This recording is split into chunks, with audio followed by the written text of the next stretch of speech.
Hello and welcome back to Glass Cannon, and this is the final episode. Oh yes, as I said, this is the final episode, and as a result of that, I have called for a very, very large army, and you can see that right down here. And we have about 2,100 combat strength. However, that has not dissuaded this fellow, Gusukan, in attempting to take Amprila. Obviously, I don't actually have all of those vassals that I have called to my side just yet. They're not all there, as they are traveling a very far distance to join us. And as a result of that, we are now going to have to defend against the likes of Gusukan's army without them. And so this is going to be a little tricky, because this is actually one of the first times that I have been defending an Empire fief in quite some time. I gotta say, I'm not actually a huge fan of Empire architecture in the way that they do defense. I feel like it provides way too much of an advantage to the opponent, in other words, to the offense at this point. I feel like the offensive push that they are going to muster here is going to be way too strong for us to hold back. But we'll see. Maybe I'm gonna, well, have some kind of surprise on our hands here. But you could see here already, this fellow was absolutely murdered. And yeah, that's the reason. Because the ballistas are just way too easy to deal with, in my opinion. You can pretty much just fire on whoever is on the ballista without any repercussions at all. And it's basically an emplacement that is just asking you to get shot at this point, which is okay. I mean, generally it does provide a bit of extra balancing, I guess you could call it. But most of the time, you don't really want to then go on the ballista itself, because it is just so incredibly bad to make yourself into a basic sitting duck. You're pretty much a sitting duck at this point, which is obviously not exactly great. But I'm going to try my best and see if I can maybe utilize the ballista a little bit. Unfortunately, as you can see, the angle of this ballista is not enough towards the left side for me to be able to focus on some of the units that are moving the battering ram to our door/gate. And so I'm going to have to focus on these fellows over here. The combat strength of our opponent is quite significant as well, so that might lend itself to being a little bit, you know, causing us a little bit of a headache, but we'll see. We'll see how we do. But for now, we seem to be doing okay. I mean, obviously, we should do pretty well, considering we do have a primarily ranged-based army. But you have to also bear in mind that we have almost 0 people in the garrison here. I literally had almost no time to put people in the garrison here before the army was upon us, and as a result, not really able to get anyone to join us. Obviously, as you've seen, I have, I think, 2 vassals in my army when I've called a grand total of, I don't even know, 10 or something. So it's definitely going to be a bit close. A bit too close for my liking, but I don't know, maybe it's going to be fun. We'll see. Maybe it's going to be interesting. Oh, hello, they've already breached the gate. That was fast. Okay, going to have to do some massive damage here. Obviously, realistic battle AI being on is going to make things very difficult in that regard. They can block me from any direction, apparently. They're very, very good at that. And thankfully, it seems as though my forces are doing a decent job fighting them back for the moment. Unfortunately, my forces are very lightly armored, of course, so they're dying quite a bit faster than I would like, but, you know, can't do much about that, so we're just going to have to fight tooth and nail to defend against the interlopers. And at the moment, it seems to actually be going not too badly. This is a very tight bottleneck right here. What's actually going on with this? This is much tighter than normal, right? Oh, what's actually going on with the graphic? Did you see that right there? There was like a weird overlay on the screen. That was kind of strange. I'm not entirely sure what's going on with that. It's probably the same overlay that happens in snow-based levels or something like that. And yeah, generally, I have no clue. It seems to happen when I'm over here mostly. So yeah, look at that. It's happening already. Okay, that's obviously a bug. Hopefully that's fixed in the future versions of the game, because I'm still playing on 1.7.0, of course. And I'm a little bit worried about this, actually. We've already eliminated over 400 of the enemy's units, and, well, most things considered, I think that should be enough to be able to assure us victory, but you never know. I mean, look at the combat strength at the moment at the top of the screen. We're maybe in a, I don't know, maybe in a bad situation. I mean, we've lost almost 200 units ourselves. Let me speed things up a little bit and see what happens to the Khuzait's combat strength bar. Oh yeah, by the way, I have made peace with the Western Empire as well. The Western Empire has backed off due to war exhaustion. I was actually hoping to get them into some kind of tribute agreement, because of course that is usually, you know, the best thing that you can possibly do. Gain a little bit of extra cash for free, and also get you know, another faction not attacking you or anything like that. But no, unfortunately, they were very, very stubborn about that, surprisingly. And I just had to let the war exhaustion take care of it, which is somewhat unfortunate. But it's okay, because that means that we just have a, you know, we have one less enemy on our hands, and that's actually all that I really wanted, to be honest. How many enemies do they even have? I mean, how many units do they even have in their army? Seems like we are starting to actually get them to the very end. Yep, there we go. Nice. Okay, fantastic. Whew. Okay, I was a bit worried about that, to be honest. But we are now able to take all of them prisoner, which is exactly what we will do. And I think I will probably place them in the dungeon here. 74 level ups. Wow, that's actually kind of insane.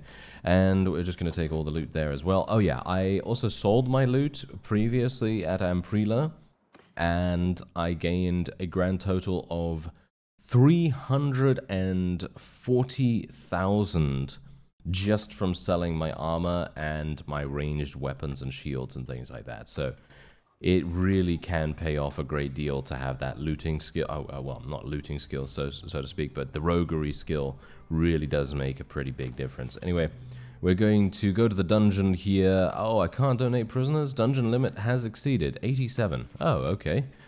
Well, that's that is unfortunate to say the least, because I have a bunch of prisoners available here. So it seems like what I'll have to do is go into the tavern. This is, well, I guess this is okay. I mean, generally I don't want to get rid of any of the lords here, but I can get rid of all the regular units, and this is going to give me 114,000. Pretty significant. There we go. And of course, I'm not really going to be utilizing my money any further. I mean, everything has a price, is way too expensive, and persuasion is way too cheap. So on both sides, it's kind of two extremes that we don't really want to deal with at the moment, unfortunately. It would be really nice if I could, you know, maybe utilize everything has a price a little bit more, but obviously that's just not going to happen, you know, because if they literally ask me for 3 million or 4 million for one town, how repeatable is that? No, it's not repeatable at all, so it's not really going to work. Anyway, Unkid. Oh, he's actually declaring war against us. Okay, that's interesting. Not really sure why he decided to do that. I suppose maybe he really thinks that he has a shot at you know, dividing and conquering us or something like that. But you can see here exactly what the Aserai are reduced to at this point. You can see that they literally just have Razich, Lavinia Castle, and Tamna Castle, and that is it. The Aserai are basically done. There is nothing much more to them. Balgard is under siege. Very, very surprised to see that, to be honest. But yeah, anyway, this is what I've basically been doing. I did a little bit of progression off screen, a little bit of conquering here and there, because the Khuzait were being a bit cheeky. They were being quite audacious in their efforts to capture various things in and around our territory here, and I really wanted to try and stop them from doing something like that. So obviously I wanted to take up arms and murder them as best we could. So that's what I've been attempting to do. So I think what I'm actually going to do is I will probably leave Myzaya for the moment, and we will move forward. Now, usually what I would do is I would fall back, I would try and take Myzaya, because obviously it's a town, but because it is a town, I feel like I might just want to leave it for our for our vassals, because I'm thinking they're probably going to place a higher priority on taking the town than they would taking a castle, for example. So it actually makes more sense for me to leave the town so that they can potentially take it themselves. Because obviously I don't want to be someone that is just literally running back and forth between 2 points consistently in our efforts to eliminate the Crusade. And this is basically the strategy that I've been using the whole time in taking castles and towns, and it's actually been working pretty nicely for me, with the exception of that one time that I actually got shot in the face for 148 damage. I have no idea what even shot me at that point, but it was obviously something very, very damaging indeed, and it just basically eliminated me almost instantly. I was climbing the ladder at the time, and I thought, ah, yes, I'm perfectly fine. I'm full HP, or I was at about 95% HP or something like that. And then all of a sudden, I'm dead. And I thought, what happened? And then it was a piercing shot for 148 damage. I can only assume maybe I got shot by a ballista. It might have been a ballista, which would have been pretty interesting, because I don't think the ballistas have a view on the ladders. But it could be, you know, as I say, those Empire fiefs, they do have some pretty interesting layouts to them, and it might very well be the case that they have 1 or 2 ballistas overlooking where the ladders are constructed or laid out or whatever, and yeah, that might have actually made the difference in eliminating us, which is always kind of interesting to see that kind of thing. You know, whenever you have done as many sieges as I've done, it's one of those situations where you think to yourself, oh, that's new, you know, that's actually quite a kind of a fun thing, you know, to actually have something new happen in a siege or in a battle or any situation for that matter. And it was quite a novel, you know, nice little novel thing to transpire there, because obviously usually I'm able to pretty much just ignore the defenders for the most part, and I can pretty much just do whatever I want. Although there are those moments where, well, as you've quite clearly seen in various episodes in this series, I have attempted to get on the battlements, and then as soon as I get up the ladder, I get absolutely clobbered and murdered, and they don't really like me that much as a result of that. So, yeah, anyway, we were able to achieve victory at Cerritos Castle, which is actually quite nice. And I'm going to just wait here for some time, because of course there is an army right outside. We seem to be sharing our food with some starving soldiers at the moment. Well, this might be a little problematic. Let me see. Where are they going? I'm going to assume that they're going to try and take Amprila. There's only 109 defenders there, so what I'm going to do is I will take MODDED. I will make them choose between a town that they have established and have solidified quite nicely in defensiveness, you know, in their defensive efforts and things like that, and between the town that they want to potentially capture. I obviously have no idea whether they're actually even attempting to take Amprila, but I can only assume that that is what their end goal is. So that's why I'm going to get a jump on MODDED, and we're going to try and take this. And at the end of this episode, we're going to take a nice little count of all of the various combat strengths in and around Calradia, and we'll be able to see just exactly what kind of status each fief, each faction has. And what's actually going on here with the... Has this been bombarded, or is this literally just because they've forgotten to put some paint on here? No, I'm obviously joking. It must be battle damage, right? It must be battle damage or something like that. It's kind of a bit weird that the arrows are sticking in the walls here.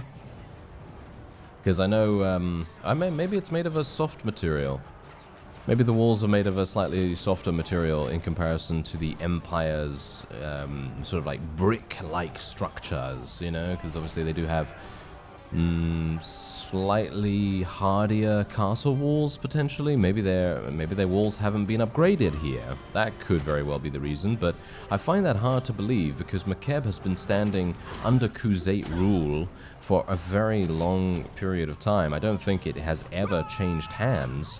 And so I would have expected the Lord or Lady, whoever, you know, had ownership of this place. I think it's usually Masui, isn't it? Isn't it usually Masui? But I think she died a while ago.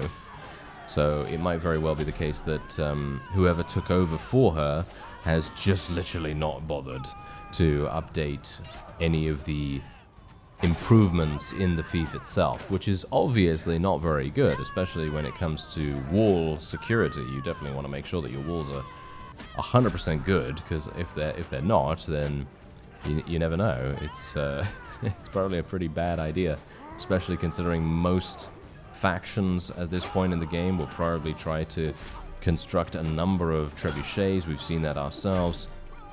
Some confusing things, actually, from some of the enemy in the previous episodes. I think I'm going to die here, actually.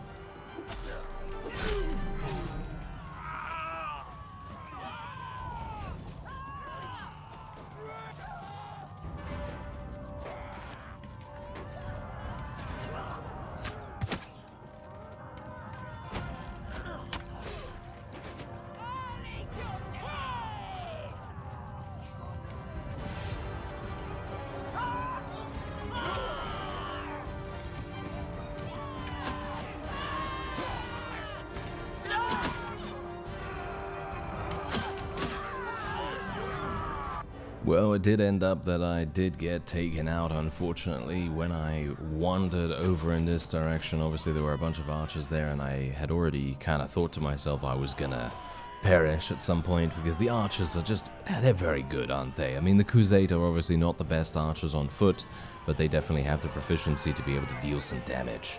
And that's exactly what they were able to do. So, anyway, there you are. That is a wonderful victory for us right there. We did end up losing about 66 units, but again, that's really not that big a deal most of the time. And what we're going to do is we're just going to take all of these troops. I don't really care about the prisoners. We're going to be giving the prisoners to the various people in my army, or hopefully they're going to be able to make good use of them. And I'm going to be not claiming the fief. Yeah, I'm not going to claim the fief, and we're just going to be going into the garrison here and just basically going like this. Automatically just putting them all in there. Thankfully, all of my other units are already locked, so I don't really need to worry about those. And hopefully we can now just wait here for some time and see what happens. I'm actually very much hoping that one of the Khuzait armies will decide, hey, you know what? This army is just running rampant, and talking about our army, of course. This army is running rampant in our territory. We should do something to stop them.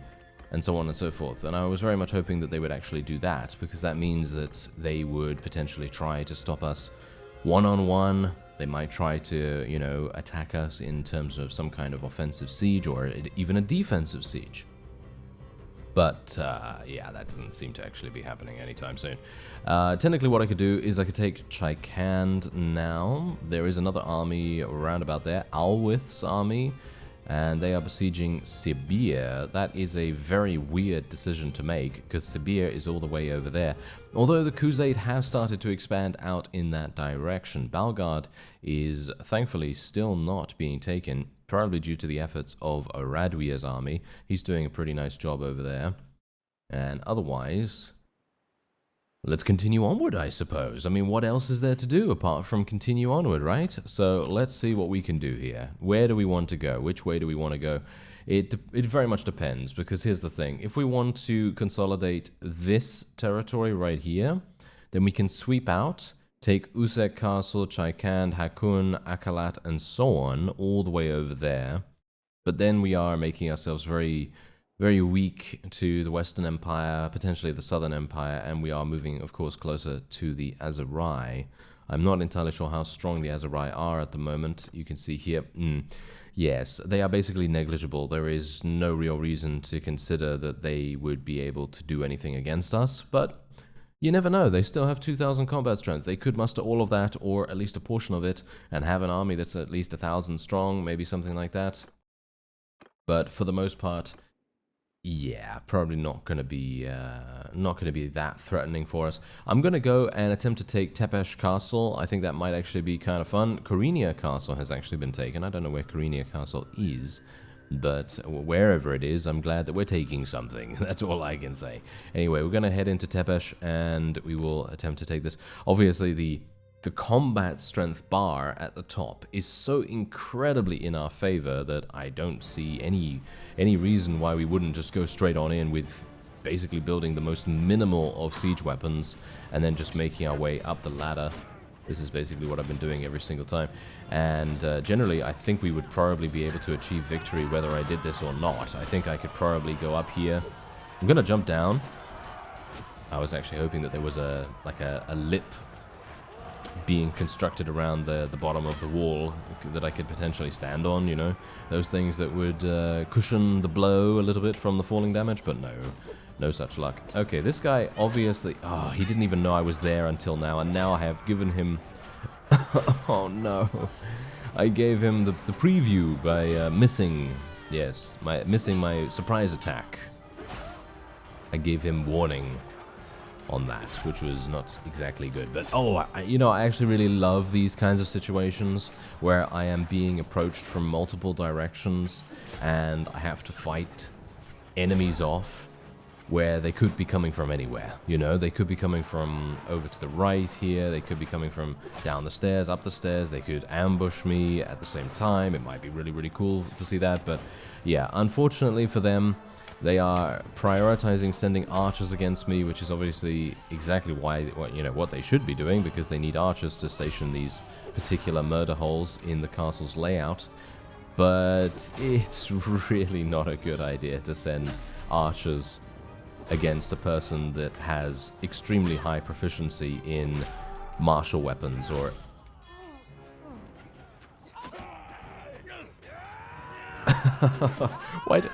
Why does that always happen to me?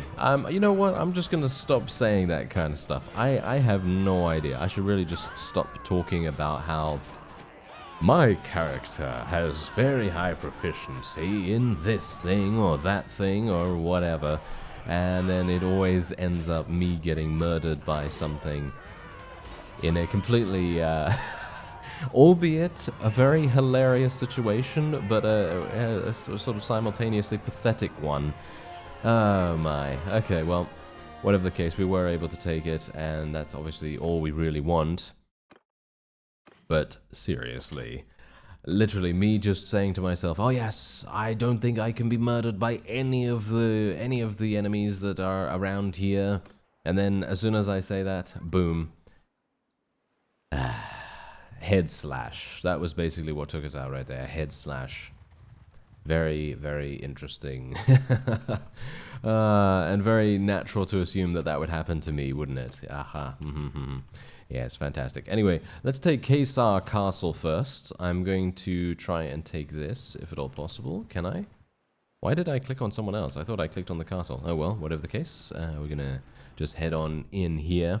And this is also somewhat of a test as well. It basically just says to everyone in Calradia, it basically just says, look at us, look at how unstoppable we are. And this obviously gives me and you an opportunity to see just how strong our faction can be if we muster one of the strongest armies that the world has ever seen. Well, technically it's not that strong, but it is quite strong. And you know, we'll see how much we can actually capture in that time that we have the army available to us. And this kind of gives an idea as to why the series would probably be a good idea to end it here, because... don't die! Oh no, I'm getting shot. Can I at least kill one person? Yes. Okay, I killed one. 3, actually. Okay, 3's enough. I'm just gonna die now. No. Yep, there we go. 4. Okay, come on now. Don't die, don't die, don't die, don't die, don't die.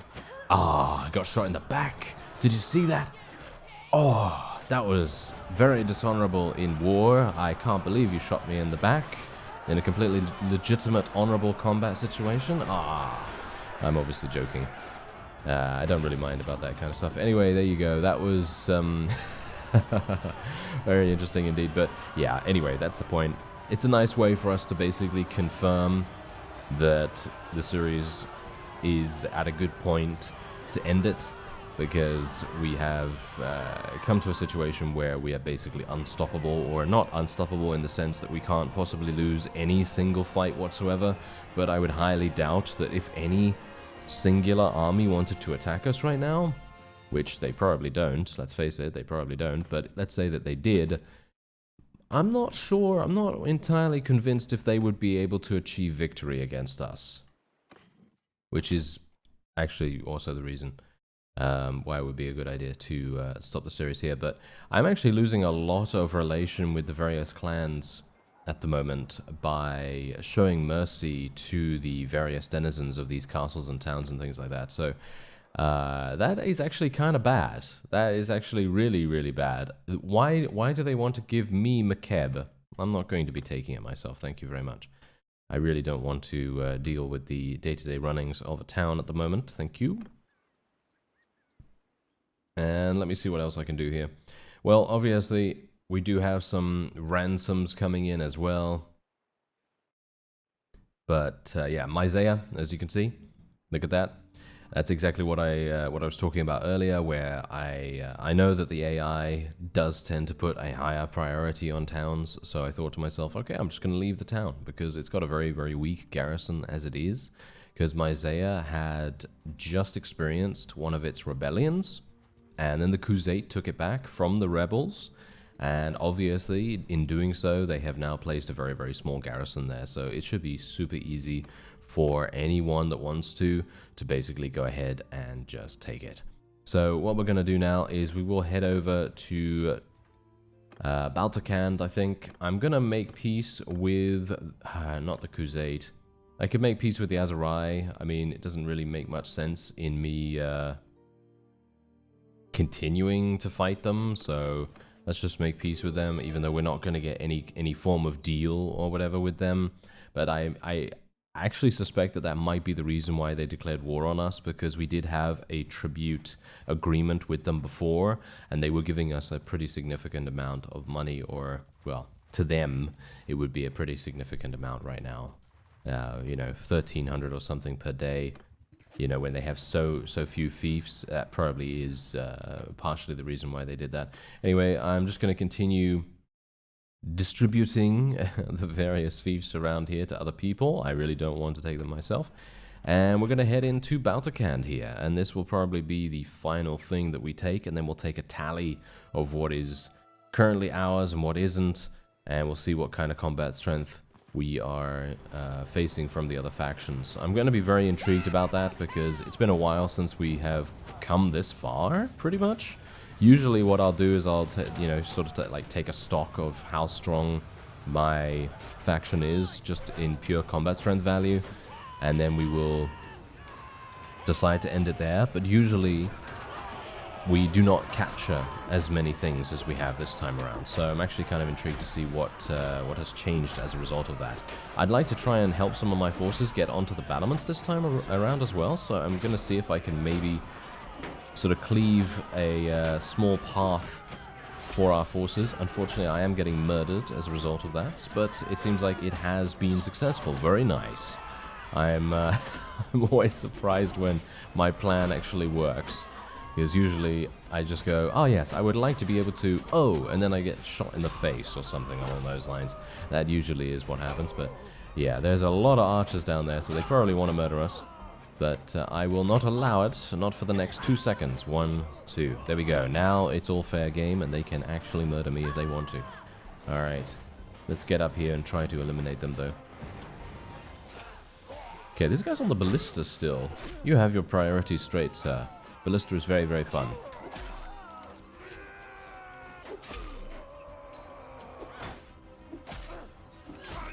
Nice, there we go. Eliminate all of those friends of ours. Yeah, I don't think we can really consider them friends. I don't think they really like that. If I were to call them friends, they would not appreciate it at all. Seems like our son and daughter are actually doing extremely nicely. They seem to be getting a lot of skill ups and getting in the action very up close and personal, which is exactly what we want them to do, of course.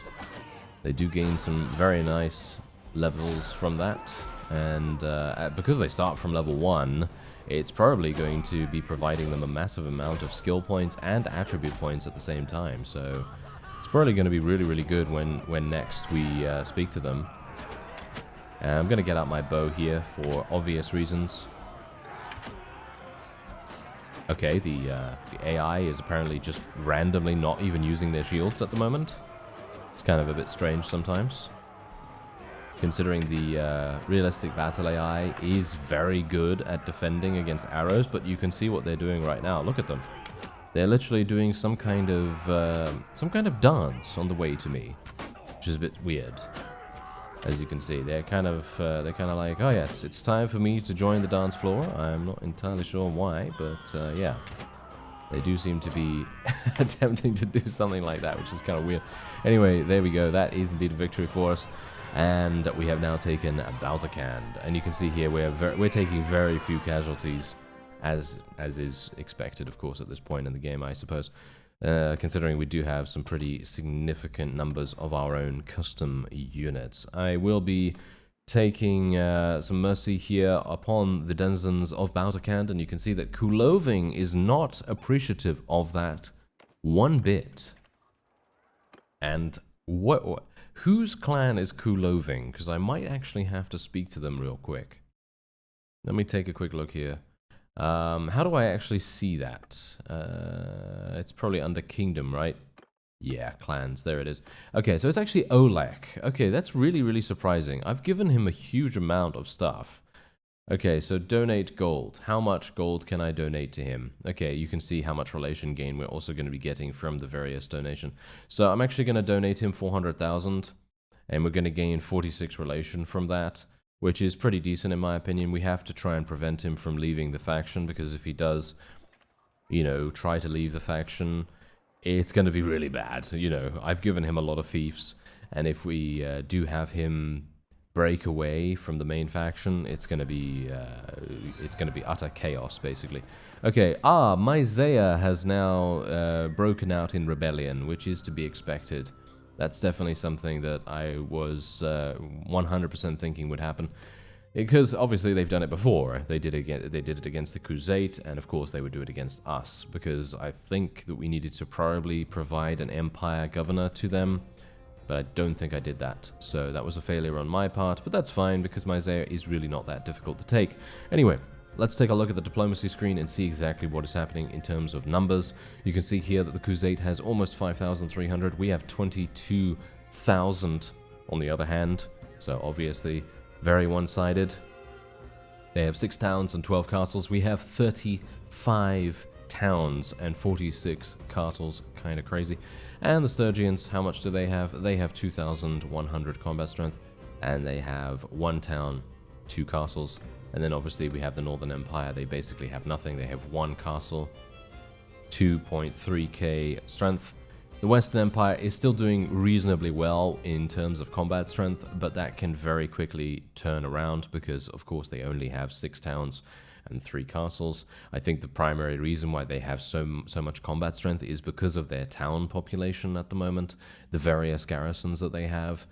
That is probably the main reason why their combat strength is so high, because each town has about 300, 400 units in there, maybe even more than that in the garrison, and that all contributes to total combat strength. Otherwise, we have Britannia here. They're basically done completely. They only have 800. Southern Empire, relatively similar to the other empire. The Northern Empire, they have 2,300, a couple of towns to their name. Same thing with the Azerai, 2,300. And the Vlandians have been completely eliminated. This is actually something that is very rare to see.